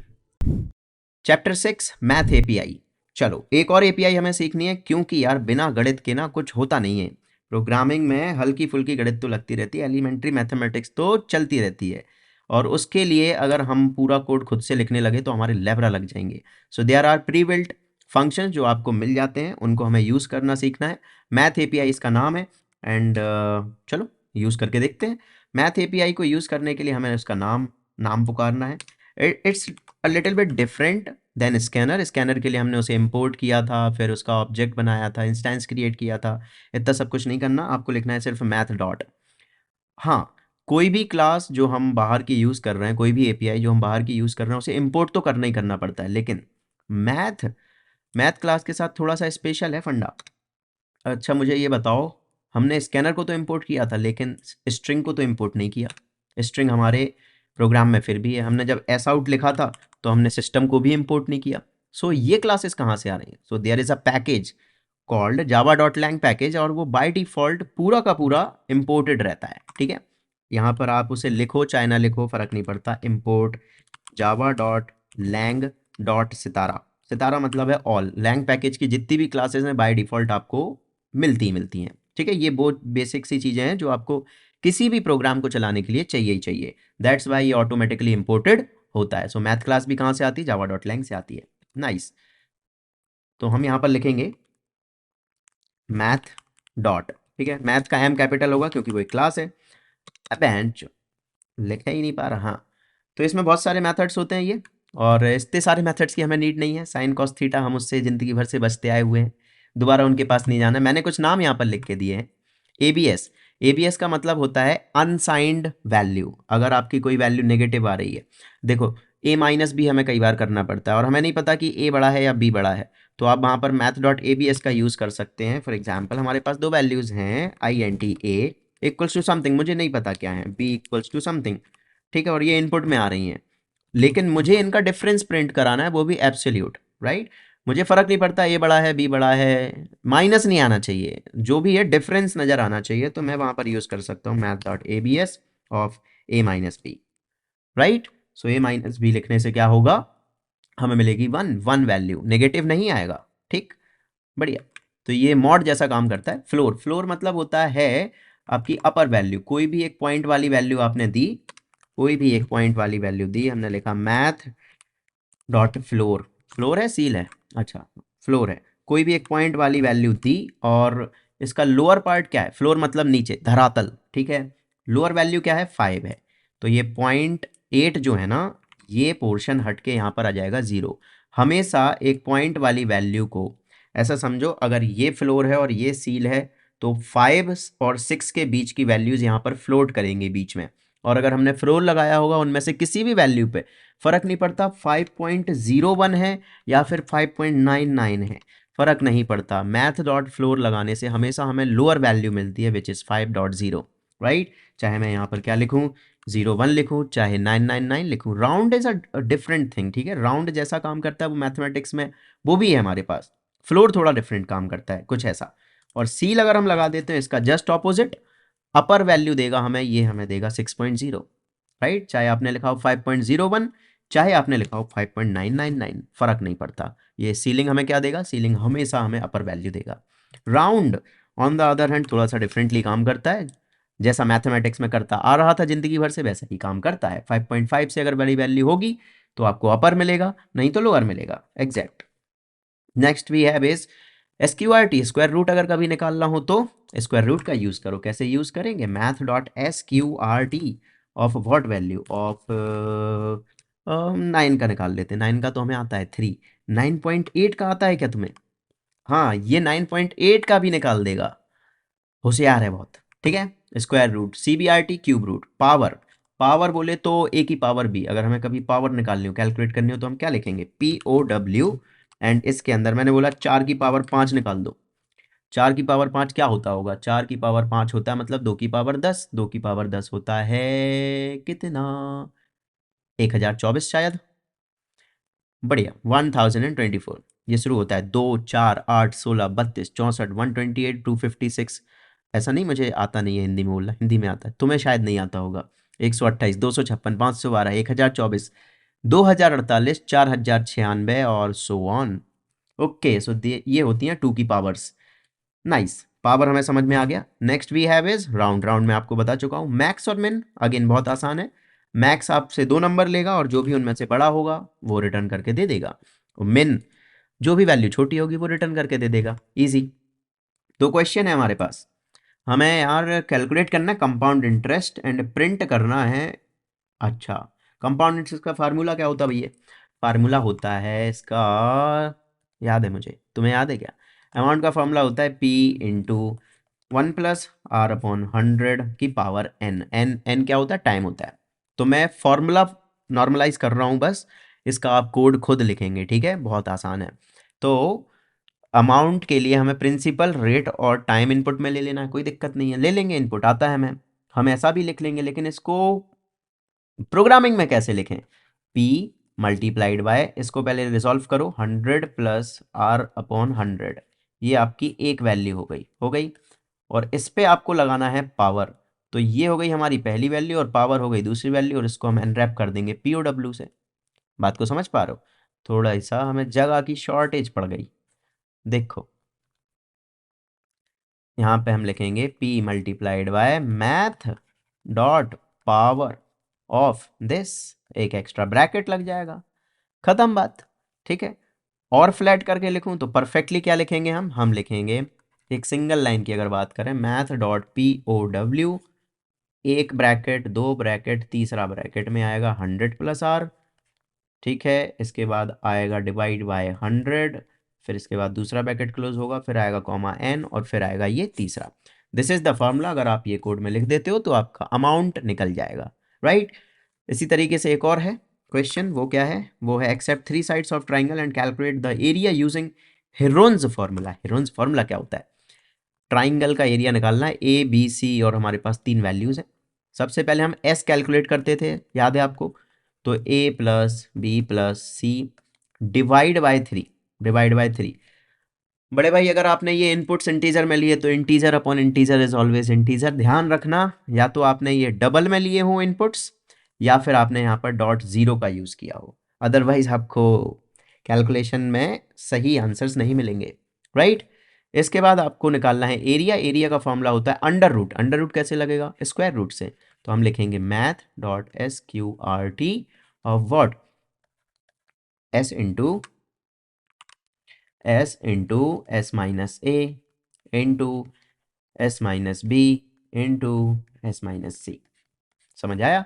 तो इस प्रोग्राम को, इसको अगर हम कोड में लिख दें, प्रोग्राम में लिख दें, तो बात बन जाएगी। This is the solution. Alright, so आप इसको कोड कीजिए, और अगर आपका कोड बन जाता है तो कोई एक आध लोग कमेंट में डाल देना नीचे, मैं टैग कर दूंगा कमेंट को, टैग पिन कर दूंगा कमेंट को, जिससे कि और लोगों को भी हेल्प मिल जाएगी, जस्ट इन केस अगर वो फंसते हैं। वैसे फंसना नहीं चाहिए।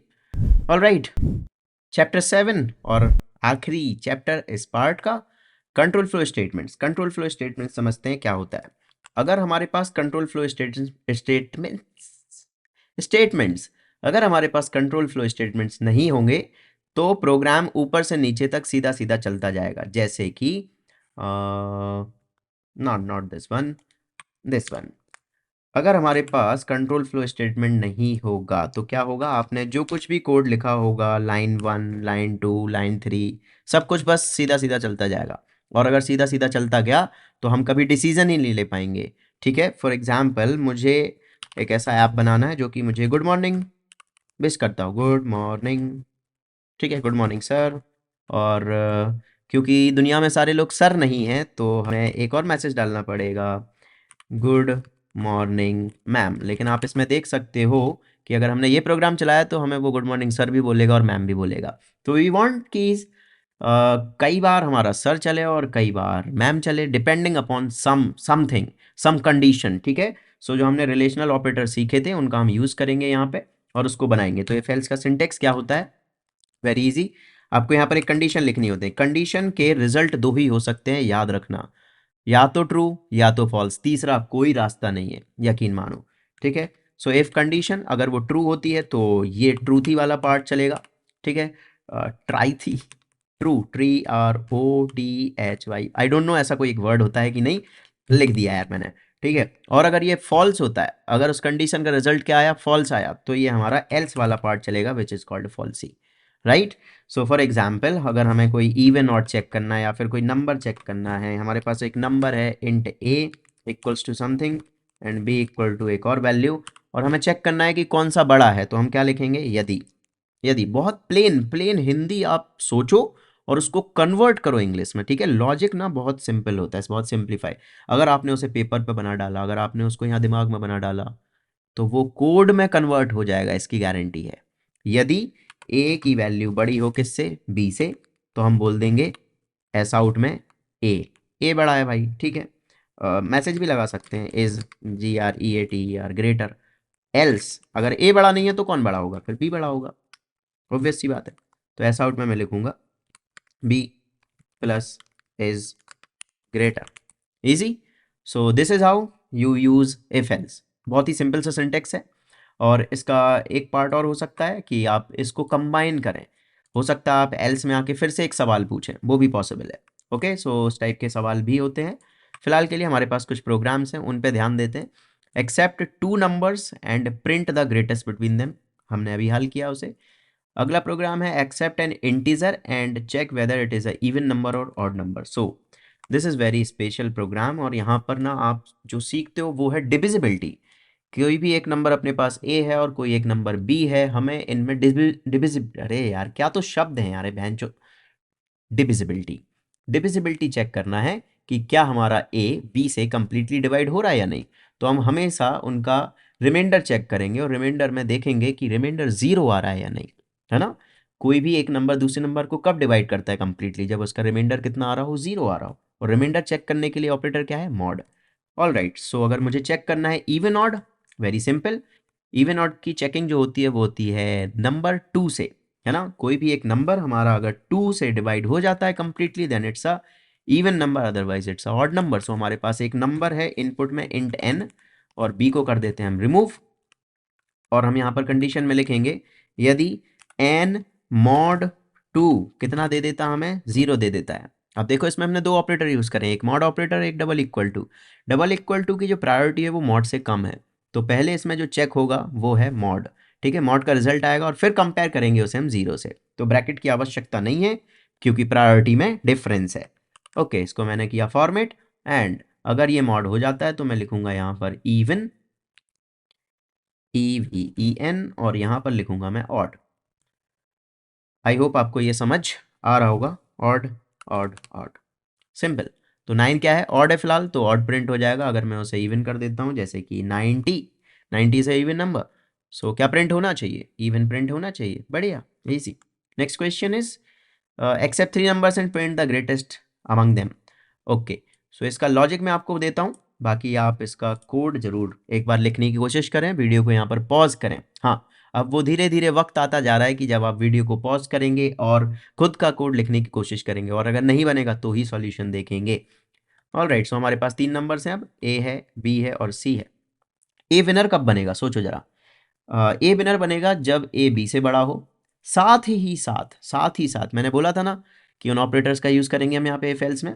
मुझे ये कंडीशन भी ट्रू चाहिए, और साथ ही साथ चाहिए कि ए हमारा सी से भी बड़ा हो। जब दोनों साइड से मुझे क्या मिले, ट्रू मिले, यहाँ से भी ट्रू मिले, तभी ये ऑपरेटर मुझे क्या रिटर्न करके देगा, ट्रू रिटर्न करके देगा।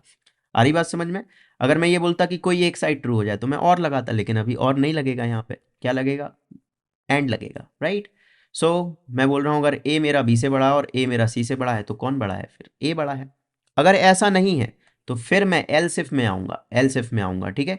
चलो इसको मैं कोड करके दिखाता हूँ, तो मैं यहीं पर रफ में लिखता हूँ। यदि ए बी सी, हमारे पास 3 नंबर्स हैं, यदि ए बी से बड़ा है एंड ए सी से भी बड़ा है, तो प्रिंट कर दो कौन बड़ा है, ए बड़ा है। एल्स इफ गलत होने पे हमें फिर से एक सवाल पूछना है। अगर बी ए से बड़ा है, साथ ही साथ बी किससे बड़ा है, सी से बड़ा है, तो कौन बड़ा है, बी बड़ा है। अब सोचो जरा, यहाँ पर एल्स में इफ आएगा कि नहीं आएगा, एल्स में इफ नहीं आएगा। क्यों भाई, जब ए बड़ा नहीं है, बी बड़ा नहीं है, तो विनर कौन बचा, ऑब्वियस सी बात है, सी बचा। तो आपको यहाँ पर बिना किसी कंपैरिजन के लिख देना है सी इज द ग्रेटेस्ट।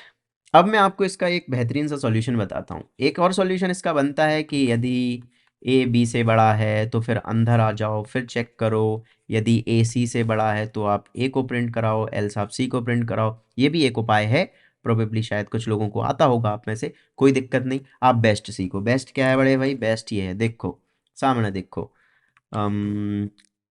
यहाँ पर आए हमें 3 नंबर्स दिए गए हैं ना, 3 numbers low, INTA।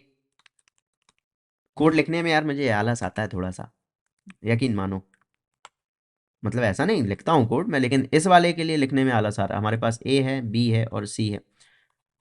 Let's say A equals to 10, B equals to 12 और C इक्वल्स टू 7। ठीक है, और मैंने ग्रेटर मान लिया है। किसे मान लिया है? A को ग्रेटर मान लिया है। अपनी तरफ से A को मैंने ग्रेटर मान लिया, मान ही लिया है। ठीक, या फिर आप एक वेरिएबल ले लो, INT ग्रेट, और ग्रेट में पहले से ही क्या स्टोर करा दूं?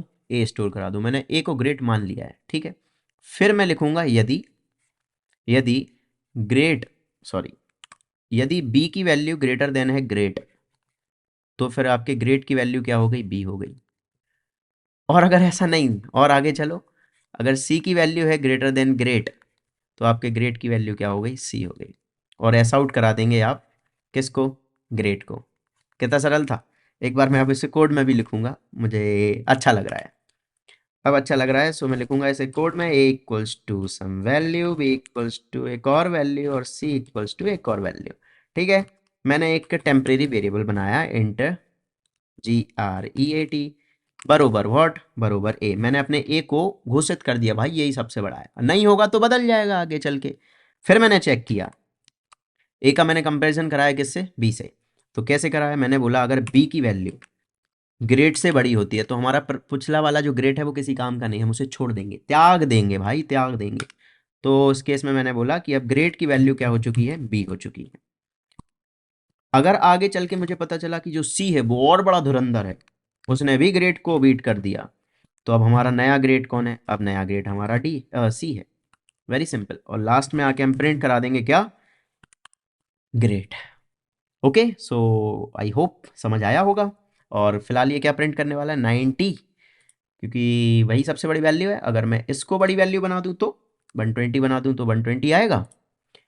आएगा कहाँ जाएगा बहन चो। इसको अगर मैं 700 बना दूं तो ये आएगा, ये भी आएगा भाई, कोई कहीं नहीं जाएगा। ओके, सो ये प्रोग्राम भी done. Next, next and last, बिजली बिल। बिजली bill is a good question. उसके लिए हमें चलना पड़ेगा यहाँ पर, मुझे क्वेश्चन याद हो चुका है अब। बिजली बिल देखो कैसे कैलकुलेट होता है, बिजली बिल। ओके, बिजली बिल में हमें मिलेंगे ब्रैकेट्स। ब्रैकेट्स क्या होते हैं समझते हैं। अगर यूनिट की वैल्यू 0 से 100 तक होती है, एक साइड हमें यूनिट्स दिया गया है और एक साइड हमें उसका कॉस्ट दिया गया है। अगर यूनिट की वैल्यू 0 से 100 होती है तो हमें जो रेट लगाना है वो है 4.2 रुपीज़ का, 4.2 रुपीज़ पर यूनिट। ठीक है, जो इलेक्ट्रिसिटी बिल आता है ना तुम्हारे यहाँ, अगर 101 से 200 तक है तो हमें बिल लगाना है 6 रुपये का। अगर 200 से 400 के बीच में है तो हमें बिल लगाना है 8 रुपये का। अगर 400 से ऊपर है तो हमें लगाना है 201 आएगा यहाँ पर, तो हमें लगाना है रेट 12 रुपये का। ठीक है, अब खेल समझो, खेल समझो बिजली का बिल कैसे कैलकुलेट होता है। अगर तुम्हारे यूनिट्स आए 136, तो बड़े भाई ऐसा नहीं होगा कि 136 को सीधा 6 से मल्टीप्लाई मार दिया। No no no no no, इसमें तो तुम्हें भयंकर लॉस हो जाएगा। तो देखो सरकार तुम्हें छूट देती है कैसे। शुरुआत के 100 यूनिट्स जो हैं वो तो भाई साहब आप 4.2 पे ही कैलकुलेट करोगे। जितना आपने एक्सेस जलाया है, एक्सेस कितना बचा? 36, तो 36 जो जलाया है वो 6 रुपये पे पेनल्टी के साथ कैलकुलेट होगा। इसी तरीके से अगर हमें 245 अगर यूनिट्स दिए जाते तो हमारे शुरुआत के यूनिट्स 4.2 पे कैलकुलेट होते, प्लस आगे के 100 यूनिट्स कैलकुलेट होते किस पे? 6 पे। टोटल कितने यूनिट्स हो गए? 200 हो गए, बचे कितने? 45। 45 हमारे कैलकुलेट होते 8 रुपये पे। समझ आ रहा है? Okay, so these are the fixed cost जो आप या तो प्री कैलकुलेटेड रख सकते हैं या फिर आप उसे कहीं पर या फिर आप उसे ऑन द को कैलकुलेट भी करा सकते हैं। मैं आपको एक तीसरा तरीका बताऊंगा। क्या तरीके हैं इसके? पहला हो गया कि हमने सीधा सीधा स्टोर करा लिया कि 100 की वैल्यू फिक्स है, U100 आपने कोई स्टोर करा लिया 420 रुपीज़। ठीक है, ये अच्छा तो नहीं लग रहा ये देखने में, इसको ज्वाइन कर देते हैं ऐसा। ठीक है, आपने ऐसे एक वेरिएबल बना लिया U200, उसके लिए हमने बोला 420 प्लस 600 रुपये कितना हो जाएगा? 1020 रुपये। ठीक है, इस तरीके से आप प्री कैलकुलेशन कर सकते हैं। मैं जो आपको मेथड बता रहा हूँ वो है उल्टी दिशा से चलने वाला। मैं उसको डायरेक्टली कोड करता हूँ, समझाता हूँ। देखो, अगर अपने पास यूनिट्स की वैल्यू है, काय की वैल्यू है, यूनिट, ठीक है, INT equals to let's say 657 units कुछ है, और फाइनल अमाउंट भी होगा अपने पास कोई एक, तो अमाउंट भी सेट कर देते हैं। अमाउंट इनिशियली कितना हो जाएगा, 0। मैं उल्टी दिशा से आ रहा हूँ। मैं कह रहा हूँ बड़े भाई, पहले आप इसमें इरेजर प्लीज, मेरा ना बचपन से बहुत एक सपना सा था कि इस तरीके से इस राइटिंग पैड पे कभी लिखूं। फोर्थ फिफ्थ क्लास में था तो किताब में पढ़ा था कि अरे वो राइटिंग पैड होता है, कुछ तो बोलते थे उसको, लाइट पेन, लाइट पेन, हाँ लाइट पेन होता है, जिससे इधर लिखो अंदर चला जाता है स्क्रीन के। और अब लिख रहा हूँ, देखो क्या करना था हमें, उल्टी दिशा में आना था। 657 अगर है तो मैं बोलूँगा भाई 400 से ऊपर का निपटा दो तुम पूरा, ठीक है। 400 से ऊपर का अगर निपटा दोगे तो आपको 257 यूनिट्स अलग कैलकुलेट करने और 400 अलग कैलकुलेट करने, यही बात हुई। ओके, 257 आपके कितने रुपए से कैलकुलेट होंगे, 12 से। अब 400 के लिए हमें क्लियरली दिख रहा है कि 200 यूनिट हमारे कैलकुलेट होंगे 8 पे, 100 यूनिट हमारे कैलकुलेट होंगे 6 पे, और 100 यूनिट कैलकुलेट होंगे हमारे 4.2 पे। तो मैं आपसे यही बोल रहा था कि आप एक फिक्स्ड कॉस्ट भी स्टोर करा सकते हो, सही। आप U400 में एक वेरिएबल ले लो डबल टाइप का, और उसमें ये फिक्स्ड वैल्यू आप स्टोर करा लो और इसको सीधा जोड़ दो, ये भी एक तरीका हो सकता है। ओके, सो मैं जो करने जा रहा हूँ वो ये है, यदि यूनिट की वैल्यू अगर ग्रेटर देन है किससे, 400 से, 400 से, तो मैं बोलूँगा भाई amount equals to amount plus, carry करते हुए चलना है, अमाउंट प्लस यूनिट माइनस 400, ठीक है। इससे हमारे एक्सेस यूनिट्स निकलेंगे, multiplied by what, multiplied bye 13 रुपये, ठीक है। 12 था क्या, चलो बढ़ा दिया हमने, ऑन द गो बढ़ा दिया, कोई दिक्कत नहीं, 13 रुपये कर दिया हमने। इसके बाद अगर आपने 400 के ऊपर की यूनिट्स निपटा दिए तो बचे कितनी यूनिट, एग्जैक्टली 400 यूनिट्स।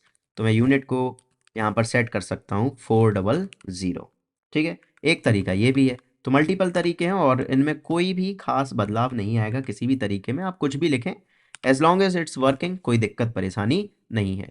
यूनिट की वैल्यू यहाँ पर मैं क्या कर दूंगा, 2 से ग्रेटर, यहाँ पर भी क्या कर दूंगा, 2 से ग्रेटर, 200 से ग्रेटर, और अमाउंट कितना था, 8 रुपये। और 200 से ऊपर अगर आपने सारे कैलकुलेट कर लिए तो बचे कितने, 200। सेम मैनर में एक बार और पेस्ट मारा, यूनिट की वैल्यू अगर कितनी है, 100 से ग्रेटर, यहाँ पर भी हम यूनिट माइनस 100 कर देंगे, और अमाउंट को कर देंगे 6 रुपये, और यूनिट को कर देंगे एग्जैक्टली 100। और लास्ट में आपको कोई इफ कंडीशन नहीं लगानी क्योंकि ये वर्स्ट कंडीशन है, तो यहाँ पर हम सीधा सीधा लिख सकते हैं, क्योंकि आप वो जो यूनिट बचे होंगे दे आर बिलो 100, है ना। Amount equal to amount plus जो भी यूनिट्स बचे हैं, units multiplied by what, multiplied by 4.2 rupees, and this is how you can calculate. और प्रिंट करा सकते हैं हम किसको, अमाउंट को। ओके, कुछ दिक्कत हो गई, कह रहा समझ नहीं आ रहा, कुछ तो गड़बड़ कर दिया आपने। अच्छा, इसको मिनिमाइज कर दो फिर, क्या बोल रहा, amount equal to amount plus, okay, amount हमने, नाइस, हमें लेना पड़ेगा इसे डबल में, ठीक है। Nice nice nice, right click किया और हमने किया ऐसे रन, तो इधर आया 5,961 रुपये। आई डोंट नो कि ये सही है या नहीं, हम कैलकुलेट कर सकते हैं। व्हाट वाज द वैल्यू, 657, 657 के लिए लगाते हैं गणित, बहुत टाइम है हमारे पास। तो 657, और आपको याद होगा मैंने ऐसे 13 कर दिया था, तो 257 जो यूनिट है वो हमारे कैलकुलेट हुए 13 पे।